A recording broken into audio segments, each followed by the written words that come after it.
Mesdames, Messieurs, peuple congolais, pourquoi l'histoire entre Sassou Nguesso et le pasteur Toumi se répète-t-elle toujours? Et pourquoi faire? Je poserai aussi d'ailleurs la question de savoir et après, c'est-à-dire après Sassou Nguesso. Mesdames, Messieurs, peuple congolais, je vous rappelle que j'interviens ici d'abord comme un lanceur d'alerte, puis comme un éveilleur de conscience. Ensuite, comme un politico-intellectuel, c'est-à-dire un lettré libre et dégagé, qui fait part de ses analyses, de ses points de vue sur des problématiques et sur des enjeux plus ou moins partagés. Mais au cœur de ces enjeux, ma conscience restera toujours au-dessus de l'appartenance, ce que j'appelle ma liberté de conscience. Mesdames, Messieurs, peuple congolais, j'interviens enfin d'abord comme un citoyen congolais, c'est-à-dire un être qui a un être vivant, oui, un humain, oui, un citoyen, oui, qui a ses droits et devoirs envers le peuple et la nation congolaise. Mesdames, Messieurs, oui, je repose la question, pourquoi l'histoire entre le dictateur Denis Sassou Nguesso et le pasteur Toumi se répète-t-elle si souvent? Et pourquoi? Et pourquoi faire? D'abord, pourquoi cette histoire se répète-t-elle si souvent et de manière presque cyclique? On parle de période de 18 à 20 ans. Maintenant, il me semble qu'avec le quinquennat, on va arriver sur des périodes de 6-7 ans, pas plus. Vous savez que la première fois qu'il y a eu cette histoire de Toumi et Sassou Nguesso, c'était à la fin du coup d'État sanglant de 1997. Vous connaissez les affaires entre le pasteur Toumi et Sassou Nguesso entre les 1998 à 2002. Et comment ça marchait à l'époque? Déjà, on livrait les armes. 2, on massacrait les gens, et souvent des innocents, une partie du peuple ou de la population, et notamment celle du Poul. Et 3, on demandait les cessez-le-feu. 4, on va aux accords de paix. Et il y a eu toujours amnistie, on a amnistié les bourreaux qui ont massacré le peuple. Et les victimes sont laissées pour compte. Et 5, on passe au dialogue, qu'ils appellent le dialogue des braves ou de paix ou comme ça, vous savez. Et on ramasse les armes et compagnie. Et 6, on trouve les moyens pour acheter leur conscience. Et bon, ça va. Vous avez fait du bon boulot, vous avez massacré les gens et on vous donne les moyens de votre travail. Voilà. Et 7, on réintègre ces milices et tout ce monde-là. Ça dépend de quel rang du boulot. Et de quel rang, je ne sais pas si tout le monde est réintégré au vu de la condition humaine et sociale. Je ne sais pas que tout le monde va avoir un peu, voilà, après avoir massacré les gens. Mais il y a eu quand même les pertes. Parce que depuis 1998 jusqu'à 2002, il y avait beaucoup de pertes. Bon, la deuxième fois, vous l'avez vu, comme l'histoire se répète, la deuxième fois, c'était suite au hold-up électoral de 2016. Et là, la fameuse guerre du pôle. Du 4 avril, je pense que ce serait terminé au 23 décembre 2017. À peu près 18 mois ou combien de mois, voilà, bref. Eh bien oui. On a utilisé les mêmes modes opératoires. C'est-à-dire, 1, on a livré les armes. 2, ils ont massacré les gens. 3, on a fait le cessez-le-feu. 4, accord de paix, dialogue, moyens pour demander les moyens pour les réparations entre eux. Bon, enfin, on cherche à intégrer ces milices. Mesdames, Messieurs, comme l'on dit, jamais 203. Eh bien oui, en français, on dit jamais 203. Donc, on a eu première fois que je vous ai précité, la deuxième fois, et celle qui est actuellement en cours. Il est sûr que d'ici 2021-22, si Sassou Nguesso est encore là, il y aura une troisième fois. Et l'histoire se répète. Et c'est bien comme ça. puisque nous sommes dans un peu dans un milieu sociopolitique ou social ou compagnie, et où les gens sont devenus presque tous des imbéciles heureux, des esclaves heureux. Qu'est-ce que ça peut faire? Quand un peuple est incapable de défendre ses droits et devoirs, il est mieux pour l'esclavage. Et nous sommes là, on devient des produits. Que je vais vous expliquer, mesdames, messieurs. Donc, il faut aller au cœur de cette histoire-là. Bon, pourquoi faire? Pourquoi il y a cette récurrence de cette histoire entre Toumi et Sassou Nguesso? Déjà, pour le comprendre, nous allons pénétrer au cœur de ce qu'on appelle le marketing. Ou oui, dans le marketing. Quand on parle de marketing, on parle d'entreprise, on parle de marques et de produits. Donc, nous avions une entreprise qui s'appelle France Afrique. Et nous avons cette entreprise a un produit. D'abord, il a une marque. Parce que quand on voit une entreprise, il y a toujours une marque et un produit. Quand vous allez acheter, je ne sais pas, cette chemise, il y a une marque là, derrière, hein, qui est là, avec le logo. Et donc, la chemise là, c'est un produit. Mais tout le somme vient d'une entreprise. Et donc, c'est pareil. Donc, nous avions la France Afrique, qui est l'entreprise de la marque Sassou Nguesso. Ils ont les produits. Toumi fait partie d'un des produits. Et donc, Sassou Nguesso a été récupéré déjà. On a récupéré cette marque-là en 1997 et qui est toujours d'actualité. Plus ou moins périmée, mais ils cherchent toujours la marque France Afrique A. Mais quand on parle d'entreprise, bien sûr, on parle de marque, de produits, des performances, mais aussi on parle aussi des valeurs. Parce qu'une entreprise n'a pas que des marques et des produits, mais il faut aussi diffuser des valeurs. Parce qu'aujourd'hui, par exemple, dans les sociétés occidentales aujourd'hui, une entreprise peut avoir des bonnes marques et des bons produits, mais quand elle diffuse des valeurs qui ne correspondent pas aux besoins des clients, et donc par conséquent, elle peut avoir des situations de boycott. Il y a eu des dirigeants autres, ou une marque, ou un produit, ou une marque, ou une entreprise qui diffuse des valeurs des trucs de racisme et autres. Il y a eu des boycotts partout. Vous voyez qu'aujourd'hui, les entreprises dans le domaine du marketing ont fait, ou de la communication commerciale, ont fait attention à son image, à sa réputation. On parle d'image, on parle de réputation. Parce que si vous diffusez des bonnes valeurs qui ne sont pas celles qui correspondent aux besoins des consommateurs ou des clients, et il peut arriver des choses de boycott. Donc, l'entreprise a des marques et puis des produits. Donc, on parle de performance. On parle d'image, de réputation, de valeur qu'on diffuse. Mais notre entreprise qui règne aujourd'hui au Congo, c'est la France Afrique. Et quelles sont ces valeurs qu'elle diffuse? Ces valeurs sont tout justement les valeurs liberticides, antidémocratiques, antisociales et criminogènes. Et par conséquent, la marque Sassou Nguesso est obligée d'obtempérer aux injonctions de l'entreprise tenant à faire respecter ces valeurs, qui sont celles des valeurs liberticides, antidémocratiques, antisociales et criminogènes. Mais le produit, c'est pareil. Oui, donc, vous avez la marque France Afrique, le produit France Afrique, vous avez l'entreprise France Afrique, et vous avez sa marque au Congo, qui est Denis Sassou Nguesso, une marque déposée, et puis l'un des produits qui est Pasteur Toumi. Mesdames, Messieurs, bon, en termes de valeurs, oui, je reviens sur les valeurs. Sassou Nguesso connaissait ces valeurs. Ils sont compatibles à la politique commerciale de l'entreprise France Afrique.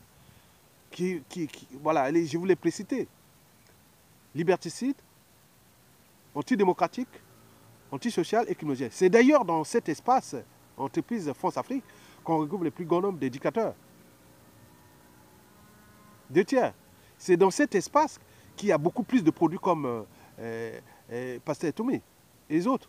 Mesdames, Messieurs, donc, si vous, par exemple, dans le cas d'image, de réputation, puisque l'entreprise France Afrique aujourd'hui a une sale image, une mauvaise réputation, mais pour puisque nous ne sommes pas capables de boycotter sa marque et ses produits, donc par conséquent, il continue. Donc si nous boycottons la marque déposée de la France-Afrique, qui est Sassou Nguesso, qui représente les valeurs de la France-Afrique, et nous boycottons aussi les produits comme Toumi et d'autres, et c'est cool. On l'a vu partout. Donc aujourd'hui, dans la société moderne, les gens font attention. On parle de transparence, oui, mécénat et tout ça. Bon, oui, bien sûr. On parle d'image, réputation, mauvaise réputation. C'est pas bon. Mesdames, messieurs, peuple congolais, eh bien oui. Donc la France-Afrique et Sassou Nguesso et Toumi représentent ces valeurs que l'on appelle l'antisocial, les valeurs, les contre-valeurs, l'anti-valeur, que nous, au niveau de la France-Afrique, les clients de la France-Afrique, que nous sommes les francophones, les France-Africains, nous subissons les valeurs que diffuse la France-Afrique à travers ses marques et ses produits. Mesdames, Messieurs, peuple congolais, bon, comment la France-Afrique, oui, a-t-elle fabriqué Sassou Nguesso? Nous la connaissons déjà, parce qu'il savait bien qu'il a fabriqué Sassou Nguesso, parce qu'il correspondait aux valeurs. Parce qu'on ne fabrique pas... Quand vous voyez un logo correspond toujours à une entreprise. Donc, il savait bien que l'entreprise France-Afrique. Donc, Sassou Nguesso, ça, il n'y a pas de problème. Vous connaissez Sassou Nguesso depuis ces années-là, jusqu'à nos jours. Et qu'il a un capital d'essai énorme. N'oublions pas la malgouvernance et tout ce que vous connaissez. Ce sont les valeurs de la France-Afrique. Mesdames, Messieurs, je vais maintenant m'appesantir sur le produit Toumi. Parce que la France-Afrique au Congo, l'entreprise France-Afrique au Congo, n'a pas que... Il n'y a qu'une marque, Sassou Nguesso. Mais il a plusieurs produits. Il y a des faux opposants, il y a tout. Mais ça, au niveau antisocial et criminogène, ils l'ont fabriqué parce que c'est Toumi. C'est un produit. Mesdames, Messieurs, d'abord, comment ils ont-ils fabriqué le pasteur Toumi? D'abord, c'est comme dans le marketing. C'est un jeu d'enfant dans le domaine commercial. Si vous voulez vendre un produit, c'est un jeu d'enfant. D'abord, on commence d'abord par créer les besoins. Le besoin ici est celui de la conservation de la marque, c'est-à-dire Denis Sassou Nguesso. Et cette marque qui représente la France-Afrique. Donc, en réalité, le besoin ici est de conserver la France-Afrique antisociale, criminogène au Congo. Donc, on crée le besoin. Le besoin est représenté par cette marque déposée Sassou Nguesso. Mais il fallait trouver un produit. Le produit est trouvé. Le produit est là. C'est-à-dire, on a trouvé, par exemple, on a remarqué que dans le pool, les gens sont souvent des fanatiques aveugles. Ils sont têtus. Ils sont trop partisans, aveugles. Même si ça brûle devant eux, dès que vous mettez quelqu'un, c'est fini. Ils sont aveugles au niveau partisan. Et on dit qu'ils sont trop spirituels, religieux, et même. Donc, c'était l'équation qu'il fallait trouver. Voilà. Donc, ils sont religieux. Donc, il fallait fabriquer quelqu'un qui représente leurs intérêts, leur centre d'intérêt. Donc, au point de vue religion et ces trucs de spiritualité, il faut dire que le poule au Congo est au premier rang congolais sur ces problématiques de la religion, de spiritualité et autres.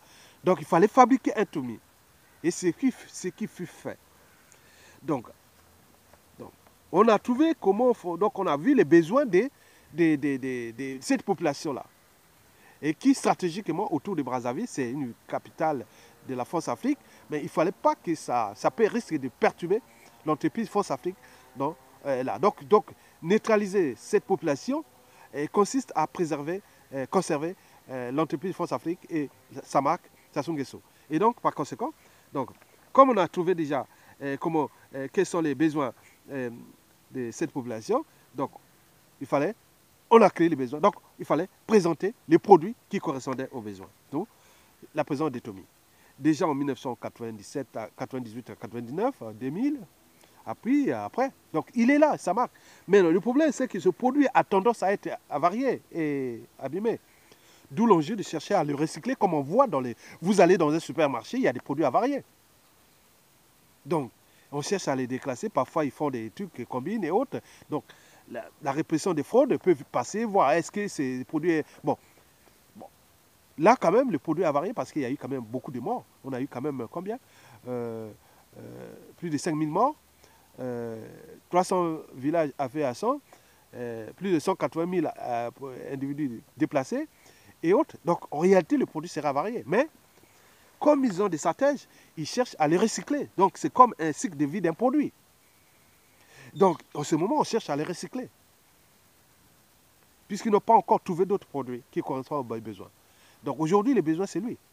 Donc, dans ce sens de conserver cette entreprise, France Afrique, au Congo, avec sa marque déposée, Sassou Nguesso, et son produit Toumi. Donc, c'est un trio qui marche. Pour l'instant, ça marche, puisque Sassou est encore là. La marque est encore là. Vous n'avez ni boycotté la marque déposée de la France Afrique, vous n'avez ni boycotté l'un de ses produits, Pasteur Toumi, et d'autres comme les Tchati Mabiala, les Kolila. Et qu'est-ce que ça peut faire? Mesdames, messieurs, peuple congolais, maintenant je vais parler d'après. Parce que ça, c'est que vous connaissez. Maintenant, après. Après, c'est que c'est dangereux parce qu'on a été conditionné. On est entraîné.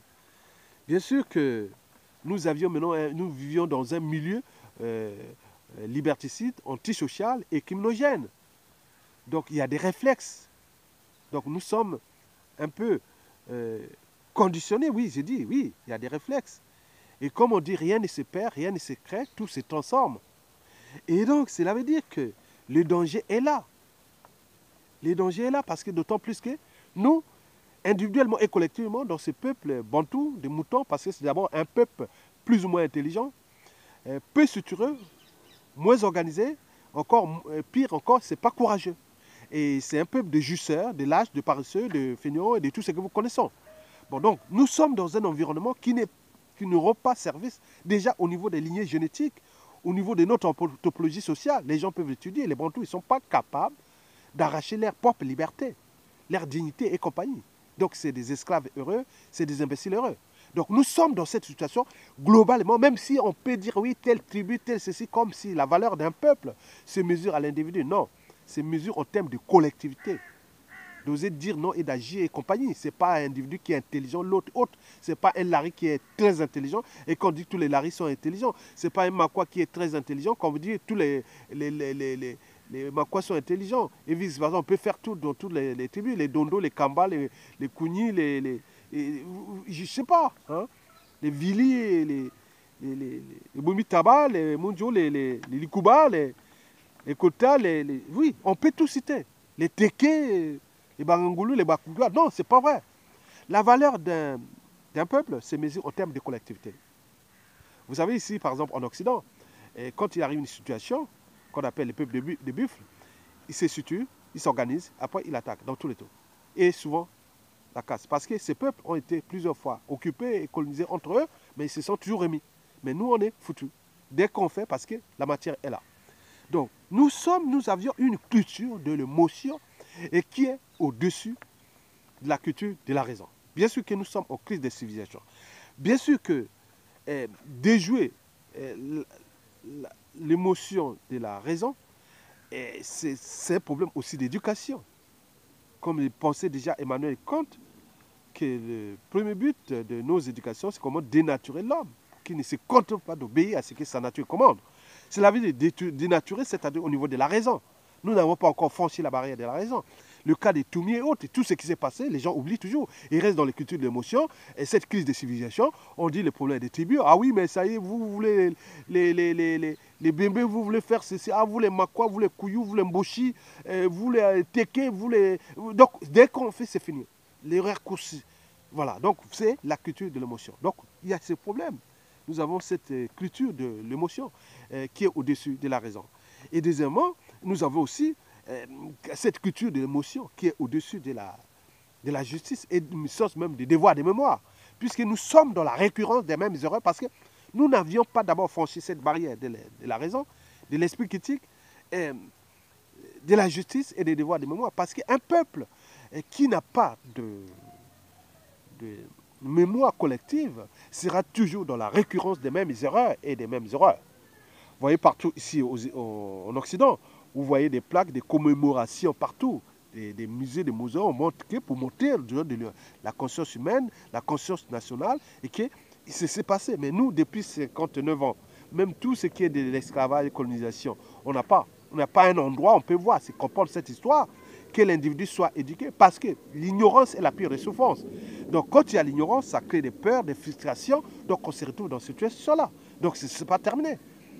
Critiquer Toumi aujourd'hui, quand on n'est pas de la tribu, même les problématiques Toumi divisent ici sous la place de Paris, dans la diaspora, alors que les gens sont quand même, ils vivent dans les milieux où la raison, la réflexion, le doute, le questionnement, et tout ça, voilà, non, c'est pas possible.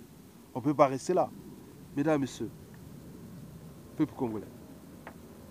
Ben oui, je pense que l'histoire va se répéter. Parce que nous sommes d'abord au cœur de la psychanalyse.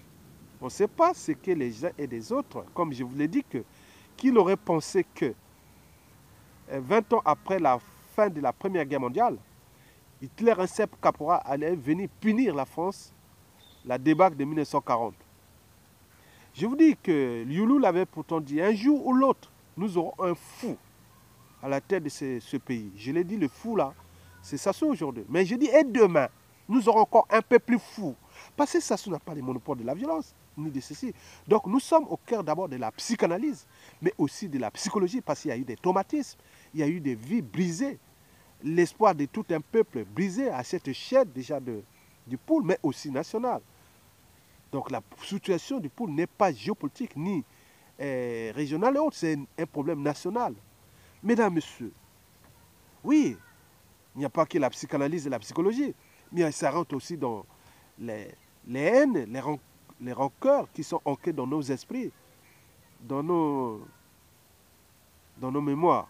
Donc on est au cœur des règlements de comptes et des contentieux historiques. Donc n'oublions pas ça. Sassou Nguesso parti, mais qui aurait pensé, comme dit, non mais et seulement si la situation du pôle là se répétait dans le yokratie, au yo, et d'où, au bouillard, on fabrique des toumis et autres, puisque la matière est là, elle n'a nulle part où aller. Elle ne s'est jamais créée, elle ne s'est jamais perdue, elle s'est simplement transformée. Et donc, nous sommes là dans ce processus-là qui est dangereux, que je vais votre conscience. Vous savez que on ne peut pas gérer ce que l'autre a gardé en soi, dans sa mémoire, la haine. Qui aurait cru que Sassou venant en 97, que oui, j'ai changé, j'ai fait ceci, qui aurait pensé que ce désastre qu'il a occasionné sur le sombre du territoire national. Mais qui ne dit pas que demain, il y a encore un dangereux qui est parmi nous. Puisque nous, au niveau déjà éducation, comme je le dis, Emmanuel Kant, il repensait déjà les problématiques de l'éducation. Oui, nous devons dénaturer le Congolais pour qu'il ne se contente pas d'obéir à ce que sa nature commande, ou sa culture parfois antisociale commande, ou sa culture partisane commande.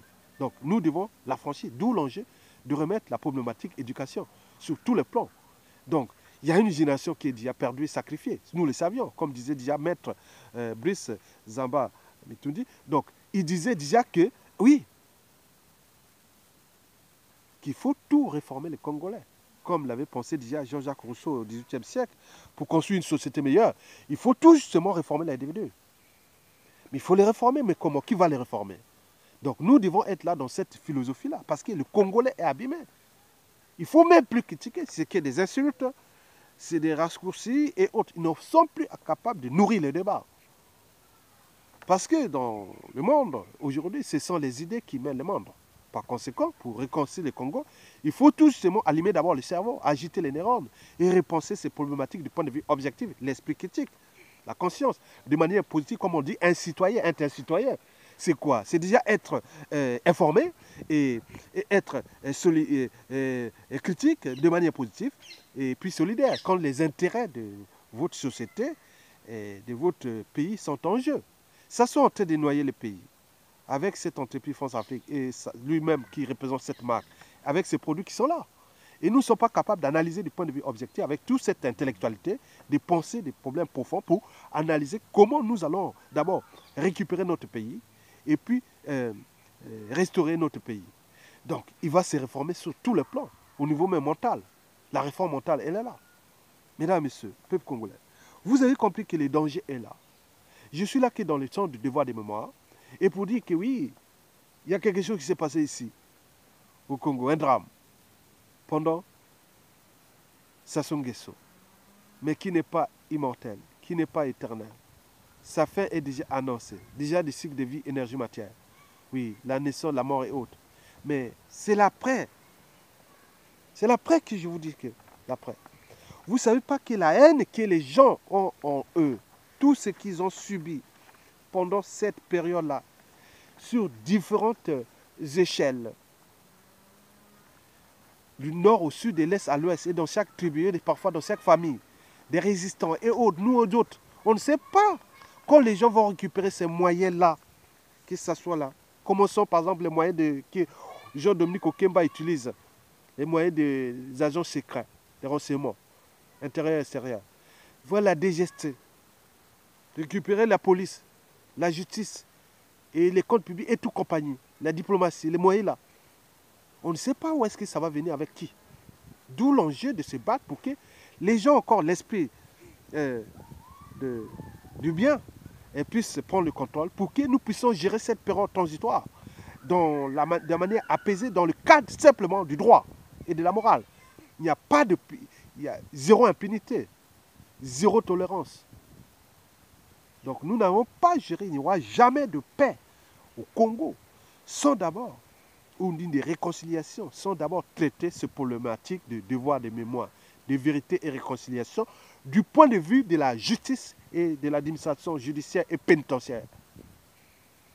Et à ce moment-là, nous pouvons repenser les devoirs de mémoire et repenser l'État congolais, c'est-à-dire l'État et son autorité, repenser le rang du Congo sur différentes échelles, c'est-à-dire à l'échelle sous-régionale et continentale. Mesdames, Messieurs, je vous remercie et à bientôt.